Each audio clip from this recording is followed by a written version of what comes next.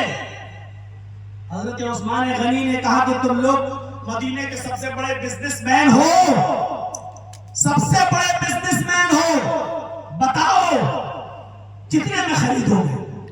ایک تاجر اٹھا کہنے لگا آپ کے 10 درہم کا غلہ ہم 12 درہم میں لینے کے لیے تیار ہیں، یعنی ہر 10 درہم پر 12 درہم دینے کے لیے تیار ہے۔ حضرت عثمان نے کہا مجھے اس سے بھی زیادہ نفع مل رہا ہے۔ دوسرے تاجر اٹھے کہنے لگے حضرت عثمان میں 10 درہم کا غلہ 14 درہم میں لینے کے لیے تیار ہوں۔ حضرت عثمان نے کہا مجھے اس سے بھی زیادہ نفع مل رہا ہے۔ سارے تاجروں نے وہیں بیٹھے بیٹھے مشورہ کیا اور آخری بولی یہ لگی، ان بزنس مین لوگوں نے کہا حضرت عثمان سے عثمان ہم 10 کا مال 15 میں لینے کو تیار ہیں، 10 درہم کا غلہ 15 درہم میں خریدنے کے لیے تیار ہے، بس ریوڑا فائدہ، 10 کا مال آپ کا 15 ہم لینے کے لیے تیار ہے۔ حضرت عثمان نے کہا کہ مجھے اس سے بھی زیادہ نفع مل رہا ہے۔ سارے تاجر غصے سے اٹھے اور کہنے لگے تو پھر اسی کو دے دو جو اس سے زیادہ نفع دے رہا ہے۔ دروازے پر جانے لگے تو تاجر پلٹ کے آئے اور کہنے لگے عثمان ایک بات بتاؤ مجھے۔ کہا کیا؟ کہ مدینے کے سارے تاجر تو یہی ہیں، کوئی تاجر باہر نہیں ہے، بڑے بڑے بزنس مین آپ کے گھر پہ ہم ہی لوگ مال خریدتے اور بیچتے ہیں، یہ بتاؤ کہ 10 سے 15 10 درہم کا مال 15 درہم میں دینے کے لیے تیار ہیں، ہم سے زیادہ پروفٹ آپ کو کون دے رہا ہے؟ ہم سے زیادہ نفع آپ کو کون دے رہا ہے؟ دیو سارے تاجر تو یہاں پہ کون سا ایسا تاجر ہے جو آپ کو 15 سے بھی زیادہ 10 درہم کا مال 15 سے بھی زیادہ دے رہا ہو؟ ایسا کون ہے؟ حضرت عثمان نے بابا سے بلند فرمایا میرا اللہ وہ کہتا ہے کہ 1 درہم کا مال میری راہ میں خرچ کرو گے ہم 10 درہم کا ثواب تمہیں دیں گے، 10 درہم کے مال کے صدقے کا ثواب تمہیں دیں گے۔ ہم 1000 اونٹ جو گلے سے لدے ہوئے ہیں، ہم ان 1000 اونٹوں پر لدا ہوا گلہ سب یہاں کے مجبور بے بس اور بے کس لوگوں میں تقسیم کر دیں گے۔ ہمارا اللہ ہمیں 10,000 اونٹوں پر لدے ہوئے گلے کی صدقے کا ثواب ہمیں دے گا۔ من جاء بالحسنتی فلہ بعشر امثالہا، ہمارا رب کہتا ہے جو اللہ کی رضامندی کے لیے ایک نیکی کرے گا ہم اس کو 10 نیکی کے برابر ثواب دیں گے، ہم 10 گنا ثواب دیں گے۔